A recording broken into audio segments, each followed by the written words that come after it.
I'm gonna walk away from the first part of the title, which is surviving COVID-19.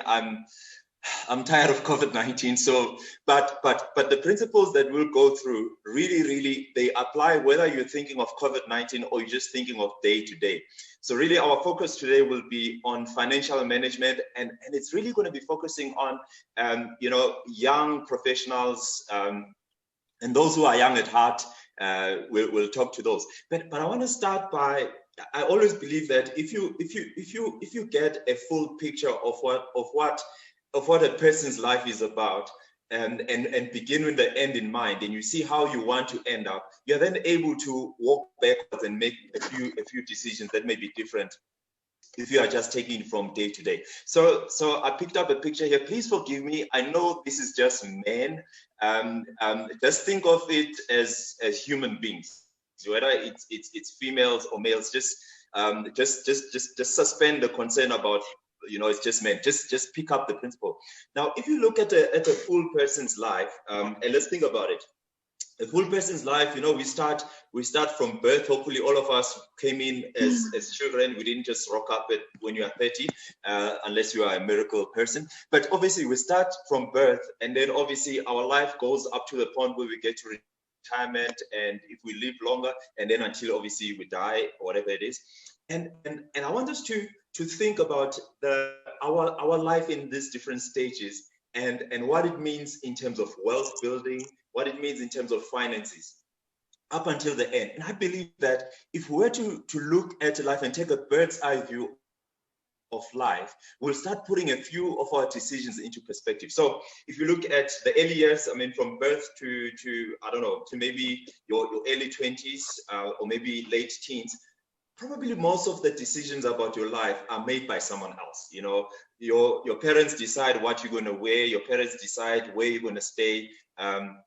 For some people, even their parents decide who they're going to marry. Their parents decide, what subject you're going to choose. But as life goes on, you start making some of the decisions for yourself. So for example, even in your early teens, you start deciding the type of friends you're going to hang out with. You start deciding which uncle or which aunt you're going to look up to. You start deciding whether you're going to play more or study more, start creating things or just watch TV. As you grow older, many of the decisions that are made, they start to be made by yourselves. Now, one of the interesting things is that each of the decisions that we make in each life stage, they actually determine whether we're going to be wealthy or we're going to be poor. I must admit that there are some circumstances that are beyond our decision making. So I accept those, but here I'm just talking about where you are making decisions, and that's really what I want us to look at. So for example, if you look at a young adult, when you are in your early 20s up to 30s, you are really starting now to either you're starting a job or you're starting a business, or if you started it earlier, your business is busy growing. You get into your 40s, into your 30s and 40s, you've been getting promotions, your income is increasing, or your business has been expanding if you are running a business. So you've got more customers, you're getting better at what you do. And then obviously in your 50s and 60s, you are now an adult. Of course, in between all of these, there are other social decisions that you make. Some decide to get married, some don't decide to get married. But the point I'm making is that each decision that we make in each life stage, they actually impact on our wealth. And if you can understand that wealth, for the greatest part, has a lot to do with the decisions that we make in addition to the circumstances that we are in. And that's really what I want us to look at. And of course, one of the interesting things, the study that has been done about high net wealth individuals, and net wealth is worked out as assets minus liability, what you own minus what you owe. And it is found that those who become millionaires, dollar millionaires, so guys who make $1 million, which is about 18 million rands now, their average age is 57. Now that's a bit of an interesting thing, because it then says that as you go through the life stages, the decisions you make in the early life, like in your 20s, in your 30s, they determine whether you become part of that high net worth individual team, of which is the average age is 57 or not. And it doesn't happen overnight. And probably what this study is also showing is that wealth is not necessarily built overnight. Now, I must say that obviously there's a few percentages of younger people who become wealthy, and we'll talk a little bit around those. And that's really where I wanted us to start, to actually paint a picture of life and also then highlight that we must not be too hard on ourselves when it comes to finances and wealth. After all, in South Africa, for example, the average high net worth individual, the average age of that person is 57. Now, my concern is that 20-year-olds, 25-year-olds, they look like they are rich, but they are not. And I want us to talk about that also as an introduction, and then we'll have a nice discussion onto that. Perhaps if you wanted to know the type of industries these high net worth people are in, and I've listed some of them there. Obviously, the highest is the finance industry. So these are bankers, people who start businesses in banks, people who start businesses as law firms, accountants, managers, wealth managers. So those kind of people, whether they are making their money through salaries or through assets and owning business, they are normally around those industries, right? And I'll talk about that a little bit. But the other thing that I want to highlight, when I'm just introducing the idea of wealth, the idea of money, the other thing that I want to highlight is that there's also no one way of generating wealth. Some people generate wealth as employees, some generate wealth as entrepreneurs. And both of them, and I've heard people say, you know, if you want to make a lot of money, you must only be an entrepreneur. But I want to show you that even people who are not entrepreneurs, depending on the decisions they make in the different stages of life, they can start to build wealth. And we'll talk a little bit around that again. Of course, there's a different formula for building wealth if you're an employee compared to when you're running a business. If you're an employee, your wealth formula, obviously you depend on the salary plus your investments, right? And again, there are people who can become high net worth individuals from salaries. And again, if you're going to build from a salary only, you're going to have to earn a lot. You're going to be an executive. And you can see these are bankers. They make a lot of money. And so forth and so on. And of course, it also can be built through your skill. So there are some very talented people. For example, you know, Trevor Noah, a very talented guy, is making a lot of money from his skill. In other words, he's invested in his skill and built it up. Again, it's the choices that people make. So for example, while others were sitting and watching TV, probably this guy was working on his jokes. You know, or you can think of sports people, etc. But wealth can be built. But now there's another wealth formula for those who build it through entrepreneurship. Their formula is net profit coming from a business plus value of assets. Now, one of the two things that I want you to notice here, that both the formula of building wealth through a salary and the formula of building wealth through being an entrepreneur, both involve assets, both involve investing. Now, it then tells you that if you want to build wealth, you can't build wealth by accumulating debt. You build wealth by accumulating assets that generate income. And that's really the mindset. And therefore, if you go back now to the idea of life stages, the question then is, during these life stages, in our 30s, in our 40s, what are we spending our money on? What are we spending our time on? Are we spending our time and our money building assets, accumulating assets, or are we spending it accumulating debt? And we'll talk a little bit around that, and hopefully, I hope it will come up when we start having discussions. Now, an interesting thing, and I thought let's adopt a concept from 2 Timothy chapter 3 verse 5. Obviously, I'm borrowing a few words from Paul, and the Bible obviously says that people have an appearance of godliness, but they deny the power thereof. And if you read it, I think it's a New Living Translation. It says people will act godly, but they will reject the power that could make them godly. And I'm substituting godly with wealth, and I'm not trying to change the word. I'm just borrowing the concept. The other challenge that we have is that we like acting wealthy, but we reject the power that could make us wealthy. And I'm hoping that throughout this discussion, we could actually tap into the power that makes us wealthy, into the power that makes us have a better relationship with our finances. And I want to demonstrate to you that this concept is not only that it is found in books of finances. Even those who are Christians, quite frankly, the Bible was already enough in giving us the power that could make us wealthy. And I'll talk a little bit around that.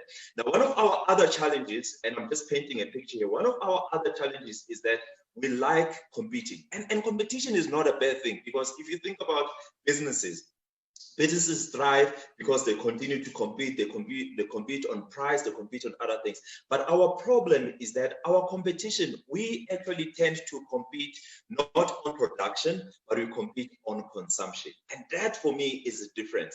That those who want to build wealth, if they must compete, they actually compete on production, not competition on consumption. In other words, the idea of wealth should be based on production, not just consumption. And I'll talk a little bit around that again, to then say that when we compete, when we show off our wealth, first we must, and you must look at the wealthy people, in terms of people who build wealth, they spend more time producing, but they also consume, but they consume after having produced. And I'm hoping that when we start applying peer pressure, because peer pressure is normal, we experience peer pressure all the time. I mean, people have peer pressure about being parents, people have peer pressure about how many likes they get on Facebook. So it's part of life. But it would have been nice if our peer pressure was around production and not consumption.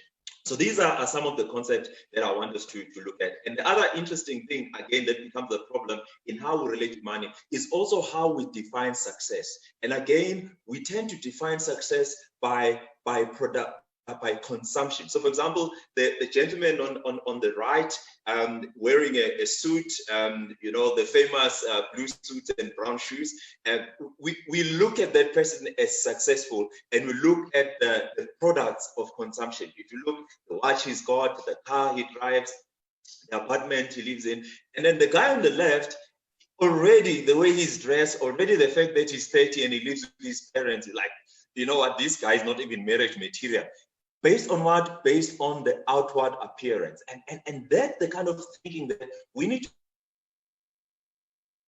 start changing early on in our lives so that we can think differently about wealth. And we'll talk about how then do we think differently about wealth. For example, we could judge this guy because he doesn't drive an expensive car. He doesn't stay in a fancy townhouse. He's always dressed like this. But then only to find that he works in a farm, he produces oranges that this guy goes and buys. So if we were to compete on production rather than consumption, our mindset is starting to change.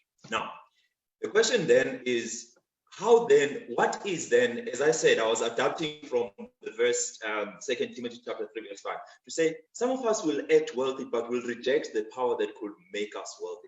What is the thinking around relating better with our money? What's the thinking?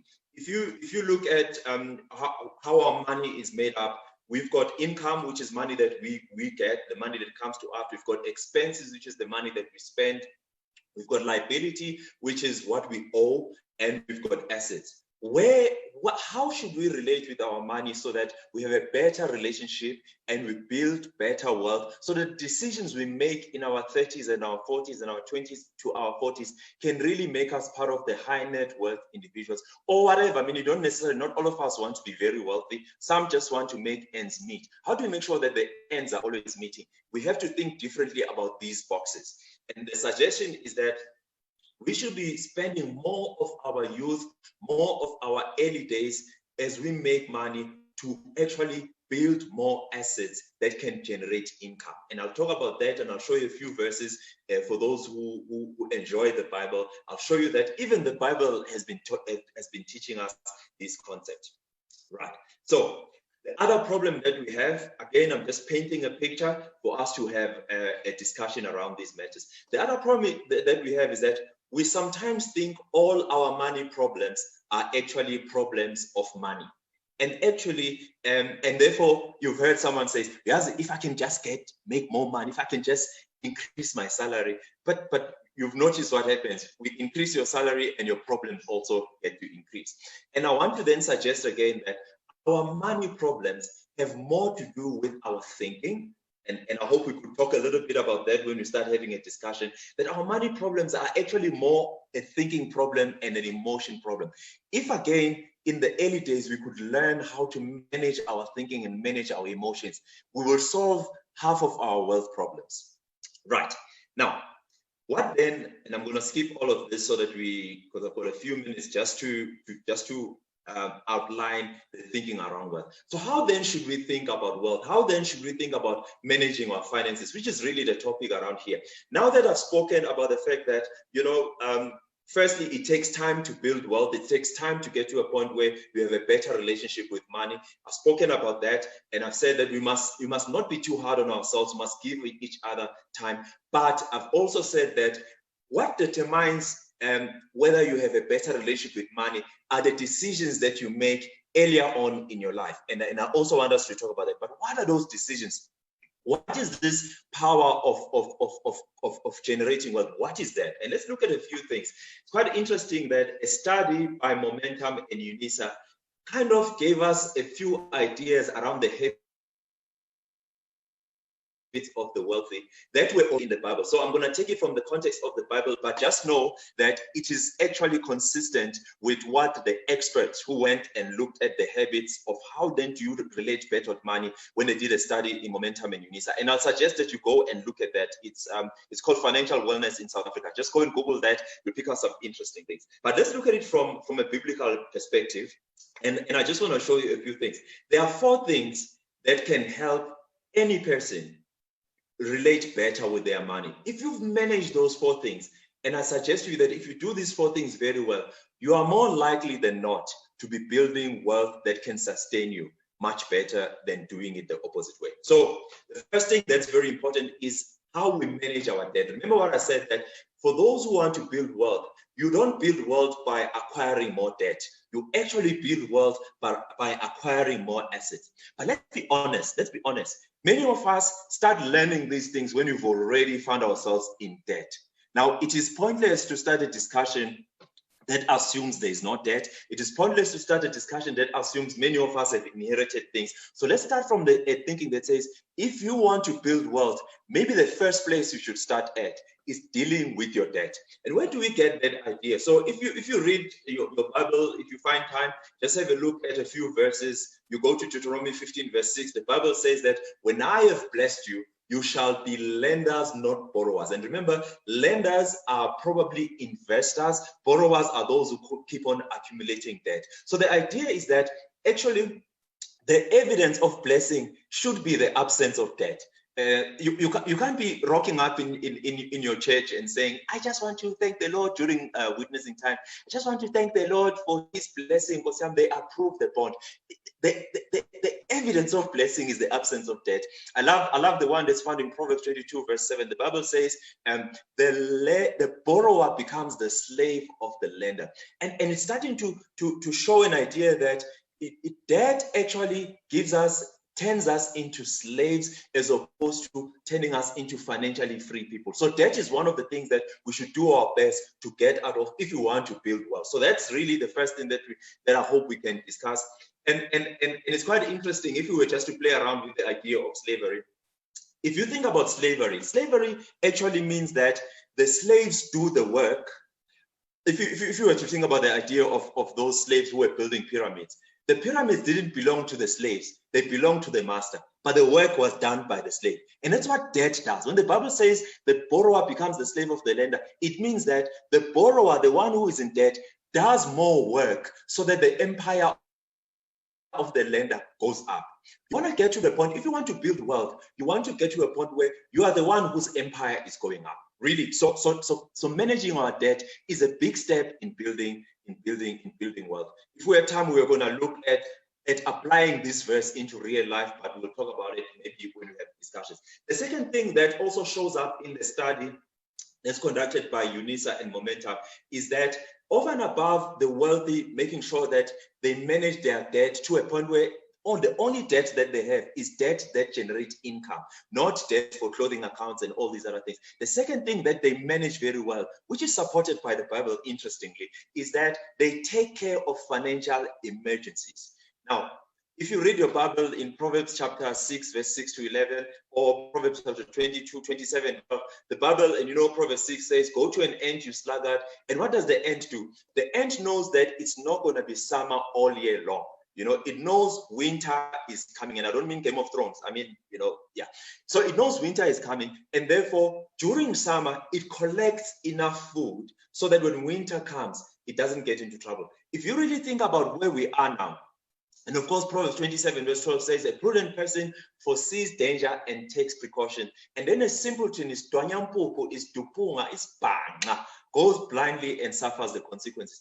Now, let's think about what could go wrong in our lives. Whether you are 30 or you are 20, a lot of emergencies can come up and set you back financially. And the Bible says that if you want to be building wealth, if you want to have a better relationship with money, maybe do your best to take care of emergencies. So we could think of many emergencies. For example, last year already, 500,000 people lost their jobs. It was almost like every year the jobs were being lost. And we've learned these days that there's no such thing as job security. No such thing as job security. And therefore, this is an emergency that can happen. And if it finds you unprepared, all the wealth that you have built gets quickly eroded. So if you want to build and protect your wealth, you want to make sure that you've taken care of emergencies. That's another idea that I hope we can discuss. And of course, we just have a very serious emergency, which is the COVID-19, which has really us flames. Many of us have been asked to take unpaid leave. Many of us have been asked to take pay cuts. Those are emergencies that can erode your wealth. And you can imagine if you were already prepared for these financial emergencies. For example, if you had an emergency fund that can pay for expenses for 6 months, you would be relaxed and therefore your wealth wouldn't be eroded. And if it finds you unprepared, you actually go backwards in terms of your wealth. So it's an important thing, again, it's an important concept to think about, to build emergency funds. And again, we can have a discussion around that. And of course, relationships are an emergency these days. And you know, there's so much divorce that happens, whether it's in the Christian world or in the non-Christian world. And again, our approach to marriage should start to be a little bit different, because that can be an emergency. What happens if the marriage ends? What happens if the spouse I'm married to dies, and therefore I'm now left with expenses that we were sharing with someone else? All those type of emergencies, if you are unprepared for them, then you find yourself going backwards in terms of wealth. These are some of the priorities that should be on top of our list. And of course, even those who run businesses have learned. I mean, it's quite a sad thing that there are businesses that we looked up to and we thought they're very strong. And it took 30 days of lockdown for them to start realizing that they're in distress. And again, it shows that some of them had been eroding their reserves. Business people were enjoying dividends and paying themselves out. Now again, the issue of emergencies also applies to business people. It's quite sad that some people, they think if they are entrepreneurs, financial management no longer applies to them. And COVID-19 has shown that financial management should be applying to everybody. And I'm almost done with just introducing the idea. Now, but does it mean that because there's so many things that could go wrong, we should then panic? We should then, hide under your mattress because a lot could go wrong? I could be walking, the car could hit me. No, you don't do that. The Bible says in 2 Timothy chapter 1, verse 7, God has not given us a spirit of fear, but a spirit of power and of love and of a sound mind. So you exercise a sound mind. You don't panic on everything. I mean, the other day, I saw an old lady who took out insurance for just in case she loses her groceries in a taxi. Now you can't go to a point where you take out insurance for things that can never happen and start spending money. You don't need to panic, but you also don't need to ignore emergencies. I have faith, Bazarwane. Emergencies, taking care of emergencies and planning for a disaster shows that you have no faith. Now, if you read your Bible, you remember when Jesus was being tempted, the devil takes him.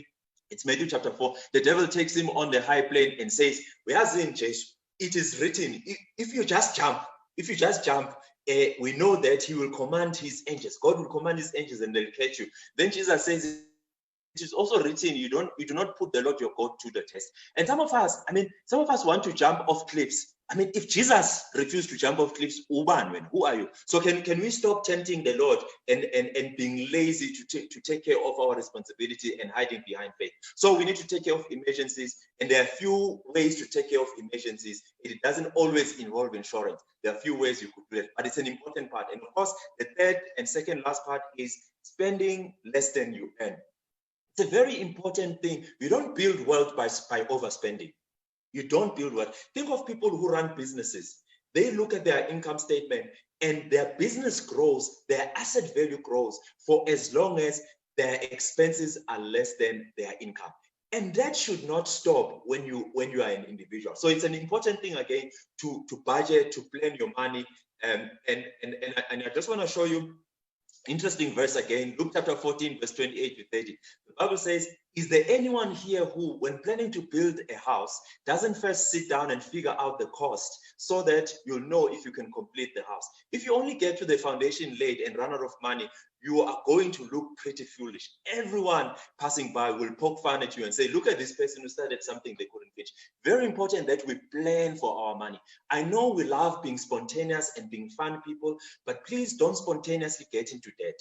Just plan for your spontaneity, if there's such a word, right?